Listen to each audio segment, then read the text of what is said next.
So ಯಾವ ಸಮಸ್ಯೆ ಇತ್ತು ತಮಗೆ? ಮೇಡಮ್ ನಮಗೆ ಗ್ಯಾಸ್ಟ್ರಿಕ್ ಸಮಸ್ಯೆ ಇತ್ತು. ಟೆಸ್ಟ್ ಮಾಡಿಸಿದ್ರೆ ಎಲ್ಲ ನಾರ್ಮಲ್ ಬರ್ತಾ ಇತ್ತು. ಗ್ಯಾಸ್ಟ್ರಿಕ್ ತೋರಿಸಿದ್ರು ಗ್ಯಾಸ್ಟ್ರೈಟಿಸ್ ಇದೆ, ಕಂಡೀಷನ್ ಬರುತ್ತೆ ಆಗತ್ತೆ ಅಂತ ಅವ್ರ ಟ್ಯಾಬ್ಲೆಟ್ಸ್ ತೊಗೊಂಡ್ರೆ ಯಾವುದ್ರಲ್ಲೂ ನಮಗೆ ಅದ್ರಲ್ಲಿ ರಿಸಲ್ಟ್ ಬಂದಿಲ್ಲ. ಇಲ್ಲಿ ಸಂಜೀವಿನಿ ರೇಖಾ ಹೀಲಿಂಗ್ ಸೆಂಟರ್ ಅಂತ ಒಂದು 16 ವರ್ಷದಿಂದ ಅವರು ಪರಿಚಯ ನಮಗೆ. ಅವ್ರು ಬನ್ನಿ ಸ್ವಾಮಿ ಚೆಕ್ ಮಾಡ್ತೀನಿ ಅಂತಾರೆ. ಅವರು ಇದು ಮಾಡಿದ್ರು. ಅವರು ಒಂದ್ಸಲ ನಮ್ಮ ಪ್ರಾಬ್ಲಮ್ಸನ್ನು ಹೇಳ್ಕೊಂಡ್ರು.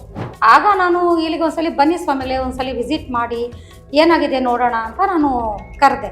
ಆಗ ಅವರು ನಾನು ಫಸ್ಟ್ ಸ್ಟೇಜ್ ಹಿಪ್ನೋಟೈಸನ್ನು ಮಾಡಿದಾಗ ಅವರು ಫಸ್ಟ್ ಸ್ಟೇಜ್ ಹಿಪ್ನೋಟೈಸ್ಗೆ ರೀಚ್ ಆಗಲಿಲ್ಲ. ಮತ್ತು ನೆಕ್ಸ್ಟು ಅವ್ರಿಗಿರುವಂಥ ಪ್ರಾಬ್ಲಮ್ಸ್ಗೆ ಯಾವ ಥರ ಟ್ರೀಟ್ಮೆಂಟನ್ನು ರೇಖೆಯಿಂದ ಮಾಡ್ಕೋಬೇಕನ್ನೋದನ್ನು ಹೇಳ್ಕೊಟ್ಟೆ. ಕಣ್ಣಿನ ಸಮಸ್ಯೆ ಬಹಳ ಕಾಡ್ತಿತ್ತು, ಕಾಣಿಸ್ತಾನೆ ಇರಲಿಲ್ಲ.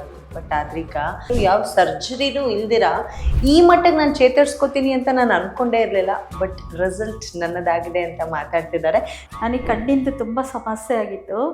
ನನಗೆ ಎಲ್ಲ ಕಡೆ ಹಾಸ್ಪಿಟಲಲ್ಲಿ ಸರ್ಜರಿಯಲ್ಲಿ ತೋರಿಸಿದ್ರು ಕೂಡ ಆಪ್ರೇಷನ್ ಮಾಡಬೇಕು ಅದು ಇದು ಅಂತ ಪ್ರಾಬ್ಲಮ್ ಹೇಳ್ತಾಯಿದ್ರು. ನಾನು ಇವ್ರ ಹತ್ರ ಬಂದುಬಿಟ್ಟು ಹೀಲಿಂಗ್ಸ್ ರೇಖೆಗಳದೆಲ್ಲ ತೆಗೆದುಕೊಂಡೆ.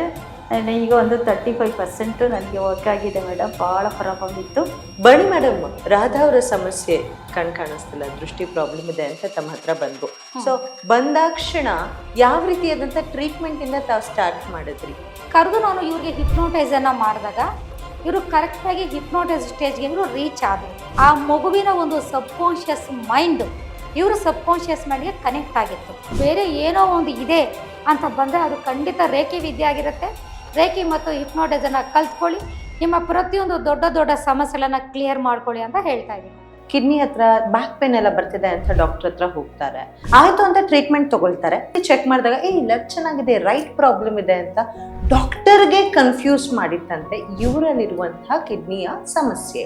ಸೊ ರೇಖೆ ಯಾವ ರೀತಿ ನನ್ನ ಹೀಲಿಂಗ್ ಮಾಡಿದೆ ಅನ್ನೋದನ್ನ ನಾನಂತೂ ತಿಳಿಸ್ಕೊಡೋಕೆ ನಾನು ಇವತ್ತು ಬಂದಿದ್ದೀನಿ ಅಂತ ಹೇಳ್ತಿದ್ದಾರೆ. ಇದೇ ನನಗೆ ಕಿಡ್ನೀಸ್ ಪ್ರಾಬ್ಲಮ್ಸು ತುಂಬ ಆಗ್ತಾ ಇತ್ತು. ಅದೆಲ್ಲಪ್ಪ ಲೆಫ್ಟ್ ಸೈಡ್ ಕಿಡ್ನಿ ಪ್ರಾಬ್ಲಮ್ ಆಗ್ತಾಯಿದೆ ಅಂತ ಹೇಳ್ಬಿಟ್ಟು ಮತ್ತೆ ಲೆಫ್ಟ್ ಸೈಡ್ ಕಿಡ್ನಿಗೆ ಇದು ಮಾಡಿದೆ. ಇದೇ ಥರ ತುಂಬ ಸಫರ್ ಆಗ್ತಾ ಇತ್ತು. ಯೂರಿನ್ ಇನ್ಫೆಕ್ಷನು, ಬಾಡಿ ಪೇನ್ಸು ತುಂಬ ಪ್ರಾಬ್ಲಮ್ ಆಗ್ತಾ ಇತ್ತು. ಮೊಬೈಲ್ ನೋಡ್ತಾ ಇರ್ಬೇಕಾದ್ರೆ ಯೂಟ್ಯೂಬಲ್ಲಿ ಒಂದ್ಸತಿ ಚೆಕ್ ಮಾಡಿದೆ. ಡಾಕ್ಟರ್ ಬಡಿ ಮೇಡಮ್ ಅವರು ಕಾಣಿಸಿದ್ರು. ದಿನ ಬರೋಕ್ಕೆ ಕೇಳಿದ್ರು, ಅಂತ ದಿನ ಬಂದಾಗ ರೇಖೆ ಇರಲಿ ಏನು ಮಾಡಬೇಕು ಏನು ಎತ್ತ ಹಿಪ್ನೋಟೈಸು ಅದ್ರ ಬಗ್ಗೆ ಎಲ್ಲ ಕಲಿಸ್ಕೊಟ್ರು. ಅದ್ರ ಬಗ್ಗೆ ಕಲಿತೆ. ಅದು ಕಲಿತು ಮಾಡೋ ಥರ ಮಾಡಾದ್ಮೇಲೆ ಈಗ ನಮ್ಗೆ ತುಂಬ ರಿಲೀಫ್ ಆಗಿದೆ. ಮತ್ತು ರೇಖೆಯಿಂದ ನಾವು ಫಿಸಿಕಲ್ ಬಾಡಿಯನ್ನು ನಾವು ಸ್ಟ್ರಾಂಗ್ ಮಾಡಿದಾಗ ಎಂತಹದೇ ದೊಡ್ಡ ಕಾಯಿಲೆ ಇರಲಿ, ಎಂತಹ ದೊಡ್ಡ ಸಮಸ್ಯೆ ಇರಲಿ ಸಂಪೂರ್ಣವಾಗಿ ಹೊರಗಡೆ ಬರ್ಬೋದು.